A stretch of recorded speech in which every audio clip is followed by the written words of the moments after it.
Well, Razorback fans, Arkansas plays Tennessee this weekend, a team they're familiar with not only in football but in all sports. So I guess I got to tell you why I hate Tennessee.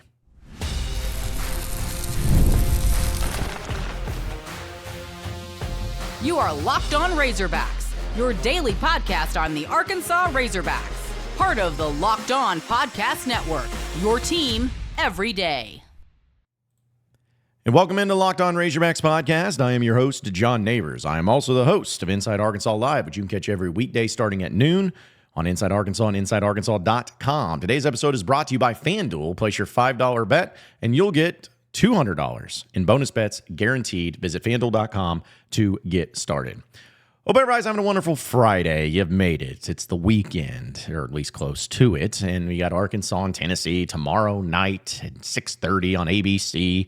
As the number 4 Volunteers coming to town, coming off of a bye week, and Razorbacks sitting there at 3-2. Now, we've talked a lot about the game, and I'll go into the game and some of the things that I expect and a little challenge that I'll be issuing to the Razorback football team, because I think a lot of people have different expectations for this. But I wanted to do this yesterday, but we had to do some different things with our crossover on Locked On with the Locked On Vols, Eric Kane, but I've done this past few times, and I'm going to keep doing it, and it's why I hate Tennessee. Now, this goes deeper than just football, let's be honest about it, because Arkansas has won 3 straight against Tennessee. Granted, they have only played in 2011, 2015, and 2020, so essentially 5-year differences between all the games, but it's also been between a bunch of different coaches, and there's no doubt that this coach and Josh Heupel and this program where Tennessee's at is a lot better than what it was when Arkansas faced him with Derek Dooley, Butch Jones, and Jeremy Pruitt. So there's a lot of things to go into, but let's just start it off, all right? This is why I hate Tennessee. I hate Tennessee because they made a child cry. They made kids cry. And any person or any team that ever makes a child cry are not good people at all. And that's exactly what they did back in 1998. There was a 10-year-old boy that just started getting into football and really started being able to pay attention to not only the games, but the players' names, and got really lucky that first year when he started really paying attention that his favorite team was really good. It's the Arkansas Razorbacks. They had not been relevant in a while, and they started the season out 8-0, undefeated 8-0. It was magical. They got to be a top 10 ranking. They were beating everybody in their way. Home, road, didn't matter. SEC play, they were taking care of business, and they had this big showdown against Tennessee, the number 1 team in the country, and who had just had a guy named Peyton Manning leave their program a couple years prior. And it was a big matchup between 2 top 10 teams, one from the East and one from the West. Tennessee was number 1, and Arkansas got out to a big lead in the beginning, but things happened. And we know those things and what happened. I get reminded. In fact, I talk to Tennessee fans, Tennessee media members, Tennessee people, and anytime that anything gets brought up, it's always that game. Clint's turnover. Arkansas was up 24-21, and it was second down. And for some reason, Arkansas was running a play-action pass. Don't know why. Just needed to run the clock out. Well, Sterner fell, put the ball on the turf. Tennessee recovered it and scored a touchdown to win the game. And that was it. And I cried. I was that 10-year-old boy. I cried. It was devastating. I was mad because it felt like Tennessee had stolen my Christmas presents. And I didn't really know how to take out. So, the first team I really hated and I really had an emotional anger towards was Tennessee. And in a lot of cases, that never really changed. I didn't like fat boy Phil Fulmer. Dude cheated his hide off. In fact, he kept cheating so much that when he became AD later, he got fired pretty quickly because he kept trying to do those types of things and all that. But hey, he got a national championship out of it. Tennessee was a good football program, dirty as can be, especially when they were trying to, he was tattling on all these other teams like Alabama and getting them on probation, even though he was as dirty as they come. But it just started that hatred for him. Arkansas actually played Tennessee fairly often back in the late 90s and early 2000s, even though they were in different divisions. They played each other pretty often. Arkansas won just a couple during Tennessee's heyday, but in a lot of cases, Arkansas should have won some of those games. Man, doesn't that sound familiar? But they didn't. And I just kind of hated them for it. And I remember after Philip Fulmer went 5-7, because Philip Fulmer had been there at Tennessee pretty much since I could remember. And I remember when they fired Philip Fulmer after going 5-7, it was kind of a weird feeling because just the year before that, he won the SEC East with 10 wins and went to the SEC title game.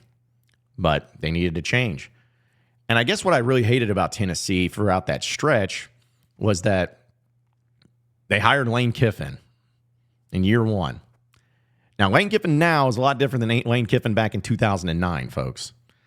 Lane Kiffin in 2009 was doing some crazy stuff, like wild stuff, like just going after people, going after coaches, doing some weird recruiting stuff, all of that. And then he's there for a year and then bounces to USC. And I liked USC at the time, and I didn't care one way or the other, but I did get a kick out of the reaction of Tennessee fans, burning couches and whatnot. And they followed that up with hiring Derek Dooley.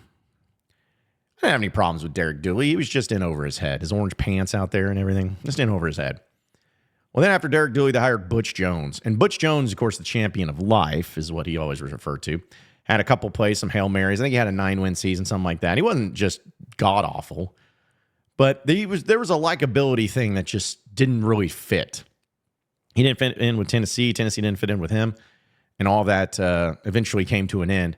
And then one of the craziest things happened where Tennessee was looking for a new coach, and they settled in on Greg Schiano. Greg Schiano, who, of course, used to be the Rutgers coach and now is the Rutgers coach again, had a lot of success at a place like Rutgers. And it was all signed in and got a contract signed. And the Tennessee fans revolted over that. They did not want him at all. They revolted. So much so that it led to the AD and, I guess technically, Greg Schiano getting fired after like a couple days. Tennessee had to pay him a ton of money out of a buyout just to get him to go away. And they were so mad over it. You know what they did? You know who they ended up hiring? Jeremy Pruitt, former assistant of Alabama. And their AD got fired. And who they hire? Philip Fulmer. Just disastrous. Ended up being disastrous. Nearly got them put on some major infractions, which is not a surprise to anybody. So they ended up making a change there after, I think, 2 seasons. Brought in Josh Heupel, and it's been going really well for him. But I say all that because the reason I hate them is because they have this idea of what they need to be as a program so much that they were pretty irrelevant for the most part from 2008 to 2022, somewhere in that stretch. Pretty irrelevant. And ironically enough, that's one of the times Arkansas beat them, was each and one of those times. But I hate them for that. I also hate them in the fact that they have this, of course, baseball thing, Tony Vitello being there, and he just won a College World Series title. Kudos to Tony. You know, Tony's a good coach. But my favorite thing is when I get the Tennessee fans all riled up because I'm just saying, well, hey, listen, it's great you guys won a title. We appreciate you holding on to our next coach whenever Dave Van Horn retires. Boy, they hate that. Why would he want to leave Tennessee? He just won a title here. Don't you all have like 4,000 people in the stands? You're building a new park and it's not even going to be half of what Baum Walker is. Your own coach, Tony Vitello, has called Fayetteville and has called the Razorback baseball program the Mecca of college baseball. He literally mentioned Dave Van Horn in every single time. Like when he won a championship in a College World Series, he mentioned Dave Van Horn. There's a lot of respect there. So, yeah, if he wants to go on and, bump himself up to a better program, he's going to leave. And it's always just fun to do that. But to see the Tennessee fans who didn't care about baseball 5 seconds ago, now all of a sudden they think like, oh, they're a big baseball program. Hey, you won a title in College World Series, great. But it's because you're a coach, not your program. You got to remember that. So I hate them because of that. I hate them because of in basketball, they've always been that team that's always been like decent, but never like great. Bruce Pearl was there. They had some good runs. When Rick Barnes was there and has been there, they've had some really good teams too. But in between that, what was it? Donnie Tyndall, is that his name? Like the dude was a joker and, didn't go very well for him. But the point is that they have always just had a really false sense of where they are at. And that comes to my conclusion in all of this. In all programs, they have a false sense of where they're at. And you know what? There's a little bit of familiarity in that. And that's why I hate them. There's a lot of similarities between Arkansas and Tennessee, fan base-wise. Their approach, their sports, their program that has a lot of great sports, that are really good in a lot of things, has a passionate fan base, all those things. Like, that's what they are. And it reminds me of one of my favorite movies, and I'm sure a lot of you remember it and know it too. It's Tombstone. Doc Holliday sitting there with Johnny Ringo and just said, what do you say, darling? Should I hate him? She's like, you don't even know him. Well, that's true. I don't know. There's just something about him. He kind of reminds me of me. I'm sure of it. I hate him. That's how I feel about the Tennessee Volunteers. Is because there's so much similarity. Is because there is a reminder of each other, like you're looking in a mirror, just one's orange and one's red. A lot of similarities. But their fans are pretty crazy. Their fans are insane, actually. They always come after me, which is always funny and entertaining, to say the least. They have had a lot of crazy stories. If you need to read about it, go on and read about it. But the point is, it's going to be a great game this weekend. I'm not expecting Arkansas to win. And honestly, Tennessee fans who are tuning in and watching this and just gritting your teeth and just punching air because of the things I'm saying, you should expect to win this game. But no matter what the result is, win or lose for the Razorbacks, guess what? I'm still going to hate you. And that's why we're two alike. We'll talk about the game itself and a challenge that I'm giving to the Razorbacks here in just a second, so stay with us here on the Locked On Razorbacks podcast. All right, folks, I got to tell you about our friends over at Home Field. You know, that's the funny thing that's just become really popular recently is about the Slobber Hog. People are wanting the Slobber Hog back. Slobber Hog, Slobber Hog. Well, why do they want the Slobber Hog? Because it's cool. It's a really cool logo, right? Well, you know what's great about it is you don't even have to have it just on Bud Walton's court, or Nolan Richardson court, I should call it. You can get it on your apparel, too. And that's what Home Field is able to offer you. They got all the different apparel that you could possibly think of when it comes to a lot of the vintage logos of the Razorbacks. We're talking about the Slobber Hog. We're talking about the hog running through the A, the hog leaning on the A, the old helmets, the helmet sticker logos that they had back in the 60s and 70s. They have those. They have apparel with that, and you can't get that type of high-quality stuff anywhere else. So go over to homefieldapparel.com. That's homefieldapparel.com. Enter in promo code PIG24, PIG24. That's my promo code. And you'll be able to see exactly what they have to offer for you. Not just shirts, but they got bomber jackets, they got hats, they got it all. So you got to check out. It's the coolest and greatest and most vintage Razorback apparel. It's over at Homefield Apparel. That's homefieldapparel.com. Of course, we're also brought to you by FanDuel, America's #1 sports book, because all you fans out there, I know you want to continue on and win big and get a big return with FanDuel. That's something you got to do because you got to win some money, right? At least if your team can't win, at least you can win in your bank book. But when you get a hunch in the middle of the game, you can check out the latest stats, view play-by-play, and so much more on the same page where you place your bets. It's that simple. And you'll get started with $200 in bonus bets guaranteed when you place your first $5 bet. That's FanDuel.com, America's #1 sports book. That's FanDuel.com. All right, so moving on into the next segment of the Locked On Razorbacks podcast. We talked about why I hate Tennessee, but I am going to get into something I'm sure is a lot more important, things people probably won't really want to hear about, and that's the game itself between Arkansas and Tennessee. I am not expecting much in this game, folks. I'm just going to be honest. I wish I could, and if you're excited about it, if you're hopeful, if you're feeling a certain way, kudos to you. I'm not going to be here trying to tell you otherwise. Like, kudos to you. That is something that I am envious of in a way. Like, I wish I could have that. I wish every fan could have that.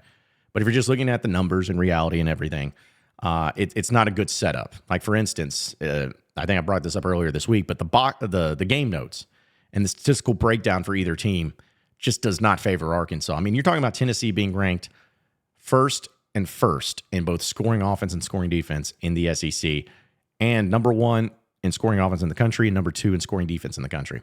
Total offense, it's crazy. They rank 3rd in the SEC, but 2nd overall. And I'm like, I don't think that's right. I don't think you could be 3rd in the SEC, but 2nd overall.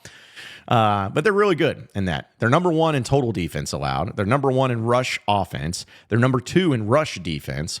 They're #8 in pass offense in the SEC, and they're number 2 in passing defense. So if you're just looking at the numbers, it doesn't bode well for them. They're also number 1 in third down conversion defense. Teams to go 3 and out very often. They're also really good in punt return average. They've had some good special teams there. They're number 4 in time of possession. They are number 2 in fumbles recovered. They are number 4 in pass efficiency and pass efficiency defense. They are number 1 in first downs allowed, and they're also number 1 in red zone defense. Those are just a few of the numbers. So if you're looking at something that they're not good in, statistically speaking, as far as the numbers go, this is about all I can get you. Net punting, they're 11th in the SEC. Turnover margin, they're not great. They're 8th in the SEC, middle of the pack. Fumbles lost, they've lost 2, which is 7th in the SEC. Passes intercepted, they're 12th, so they don't pick the ball off very often. They are 11th in fewest yards penalized per game, so they get a lot of penalties. 94th in the country. They're 14th in sacks, only averaging 1.8 sacks a game. That's 89th in the country. And they're 9th in tackles for loss allowed. And 9th in red zone offense. That's all I got for you. That's all I can come up with. Now, a lot of you are seeing there's like, well, they didn't play great competition, which you're right. They didn't play the greatest of competition. Some of you may be saying, well, that's they played one less game because they're coming off a bye week. And you're right. Absolutely. You're absolutely right. But my point is that in the games, though, that no matter who their opponent was against, they took care of business. They took care of business. And Arkansas right now, if you're trying to find where their stats lie, Arkansas is still 4th in total offense in the SEC. All right? They have that going for them. Rush offense and rush defense, they're 5th in the SEC in both categories. Just solid. Pass offense, they're 6th in the SEC. Pass defense, they're 14th in the SEC. Isn't that crazy? Because I don't feel like they've given up a lot of passing yards this year, but numbers speak for themselves. 226 yards per game that they've given up. But Arkansas is still number 2 in the SEC in time of possession. They're still number 1 in third down conversion percentage. They are 3rd in passes intercepted, which isn't that interesting. They've been getting after it and having a bunch of, I guess playing Auburn helps, but still, they've at least gotten that. And then they're 6th in turnovers gained, but 15th in turnovers lost. That'll get you in the SEC. They're 6th in fewest penalties allowed per game, which is pretty good in the SEC. 5th. No, fewest penalties itself, but then fewest yards penalized. They're good at 5th. So they're right there. First downs, they're still number 2 in the country, number 2 in the SEC. But that's about it. The rest of the stuff they really struggle with. That's the thing about Arkansas. There's not many things they're middle of the pack in. It's really just really good or really bad. Arkansas's red zone offense and red zone defense is dead last in the SEC. Both statistical categories, dead last. Tackles for loss allowed is 13th. They're 15th in turnovers lost. They're 14th in passing efficiency. 13th in fumbles recovered. 14th in turnover margin. 14th in pass defense. We talked about that. 10th in kickoff return averages. Those are just to look at the numbers. So I say all of those things, and I break it down all that way to say this. This is my challenge to you, Razorbacks. This is all I'm going to ask. This is all that anyone can ask. As long as you do not shoot yourself in the foot in this game, and as long as you don't do it in a timely, in the most worst timed type places, you're going to be fine. Doesn't immediately mean you'll win, but you're going to be in the game if you do that. And I know it's easier said than done. I know that everybody asks that of that team. I know. But you're at home. You're in your home turf. The pressure's on Tennessee in this game, folks. No one's expecting Arkansas to win. They're coming off of a bye. You're down and buried in your head and your sand, and you get it. No one's expecting you to win this game. The pressure's on Tennessee, not you. So just go out there and play. Play without feeling that pressure on you. Just go out there and take care of business. That's all I ask. If you lose because Tennessee is a better team, which they are, I can live with that. I won't be happy, but I can live with that. I can live with a hard-fought matchup, but Tennessee just making plays. That's football. That's sports. Some teams are better than others. But what I'm sick and tired of living with is looking back on games and being like, man, if Arkansas just didn't shoot themselves in the foot, if they didn't do dumb things, if they didn't do it at the worst times, they would have won these games. That's the worst type of feeling to live with as a fan. Just go out there. Don't worry about them. Worry about yourself. Take care of yourself. Take care of the ball and don't do dumb things. And who knows? Maybe you'll surprise some people. That's all I'm asking. Final segment of the Locked On Razorbacks podcast, not only for the day, but for the week, coming up next. So stay with us. All right, folks, I'm going to tell you about the Game Time app. A lot of you are probably trying to get into the game, right? For the Razorbacks and volunteers, well, you have to have a ticket. That is true. That is something that they do have a policy on. You still, if you want to get into the stadium, you do indeed have to have a ticket. So go over to the Game Time app because you can check it out and you can get all the greatest deals when it comes to any ticket, the sports, concerts, theater, comedy shows, all of that. You can always get it right there on the Game Time app. They have the all-in pricing toggled feature, which is still my favorite thing because as soon as I get on the app, I turn that thing on so that way when I see those ticket prices, I know how much they're going to be. There's no hidden fees. There's no steps you go through. And then all of a sudden, like, geez, I'm being charged double. No. You hit that feature, you get to see exactly what the price is right up front, guaranteed. It's the best thing ever. You get to see what seat views look like right there in the app. So that way you're making sure you're not buying a ticket that's going to be behind a pole. You can actually have that and see exactly what your seat's going to be looking like. And they also have Game Time ticket coverage where your purchase is covered with the most flexible customer service policy in the entire ticketing industry. So take the guesswork out of buying tickets to any game with the Game Time app. Download the Game Time app today, create an account, and use code LOCKEDONCollege for $20 off your first purchase. Terms apply. Again, create an account and redeem code LOCKEDONCOLLEGE for $20 off. Download Game Time today. What time is it? It's game time. All right, so final segment here on the Locked On Razorbacks podcast. I'm going to give a prediction for Arkansas and Tennessee officially and all that here in a second. But I did want to take a little bit of time to say thank you, all of you, to those of you who reached out to me about my birthday. It was yesterday, by the way. And if you didn't reach out to me, wish me a happy birthday. It's mean. No, I'm just messing. But before I get into these various topics at the end, I just wanted to say thank you. Thank you for that. Thank you for everybody that reached out and everybody that listens and everything. I'm getting up there in years, but I'm very thankful. It's been a rough year, just needless to say. I had a lot of ups and downs, but a lot of downs, and continuing to fight, continuing to go through things. And so it's just, there's a lot of things that have been, like when you have those ups and downs, you got to rely on the things that's constant. One of the constant things has been this Locked On Razorbacks podcast and me being able to do it and y'all being able to be a part of it and listen and everything. And it just means a lot. So thank you. Also, I wanted to bring up this Slobber Hog thing, which, I could have led off the show with that and people are talking about. For those of you who may not know, Slobber Hog, it looks like it could be coming back on Bud Walton Arena's court. It was originally put out there today. They're resurfacing and redoing the Nolan Richardson court. And then it was put out to be a challenge from Hunter Yurchek, and everybody's like, hey, NIL, if you join the Arkansas Edge, you'll get this. If you get $500,000, I believe, by October 7th, they're going to put the Slobber Hog on the court. And everybody's going crazy over it. And I get it, because I want Slobber Hog back on the court. It needs to be back on there. It's stupid it was ever taken out, and it's stupid it's taken this long to get it back. Just my opinion. But I just think it's funny how weird the NIL Arkansas Edge thing, and it seems like there's a lot of disconnect at times, maybe the lack of communication and transparency on some things, to where it just seems like it was thrown at the last minute. Like, folks, I'm going to be honest with you. They're putting Slobber Hog on the court no matter what. Like, so even if Arkansas didn't have a single extra person sign up for the Arkansas Edge, you're still putting on there. You really think that they took off the court and took off sanded it down and all that just to be like, all right, so what do we do? Well, we got to wait. We got to wait and see.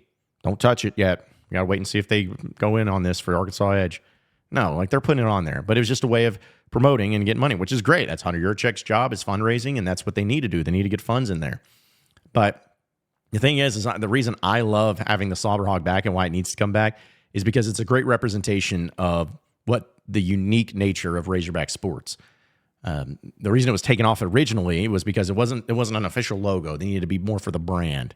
And I remember that pissed me off in the beginning, and it still pisses me off to this day because I'm like, nobody is turning on a TV on ESPN and seeing Arkansas basketball play, and they'll be like, who is this team playing? No, that's not their official logo. That's a Slobber Hog. That's not their official logo. I don't know who's playing right now. Which team is this?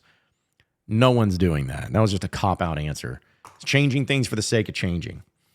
So, but it means a lot to me because it's a way of giving fans something. Like, there's a lot of things that fans want. Every fan wants something different, but every fan wants to win at the end of the day. I think everyone agrees with that. But there's a lot of stuff that, people can help, people can do, people can execute pretty easily. And to be honest, the Slobber Hog is a very easy thing that should have been done. And that's what I'm always in favor of. I know the fans are crazy and the fans are wild and you can't please everybody.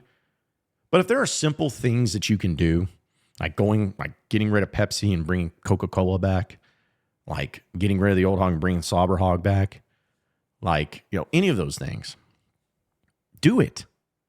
Don't be resistant to it, because when you're resistant to it, it shows that you don't care about the fans. If you ever give that perception that you don't care about the fans, you're going to lose them. Period. End of story. Do the simple things to execute. Do the simple things to make it worthwhile. Do the simple things to make Razorback fans happy. And guess what? When they're happy, everyone's happy. At least the majority of them, at least. So I'm glad they're going to be putting him back on there. And finally, my prediction for Arkansas and Tennessee. Arkansas is going to fight hard in this one. I really do. I think that it's going to be a close game. I hate to say it because we all knows how it goes. It's going to be a close game, but Arkansas is still going to lose. I think in the fourth quarter, it's in doubt.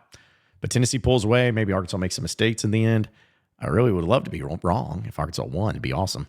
But I just feel like Tennessee's going to win this one, and that's the way it's going to go. So give me Tennessee winning this and a final score of 38-27 over the Razorbacks tomorrow night in Razorback Stadium. I'd love to be wrong. Appreciate everybody listening in and watching in to the Locked On Razorbacks podcast. Be sure to like and subscribe to the podcast on iTunes or on Google Play. You can also get after me on Twitter at John Neighbors Show for any questions, comments, concerns that you may have. We'll keep it going from there. Same podcast time, same podcast channel tomorrow afternoon. Actually, no, next Monday. Have a great weekend, everybody. We'll see you then.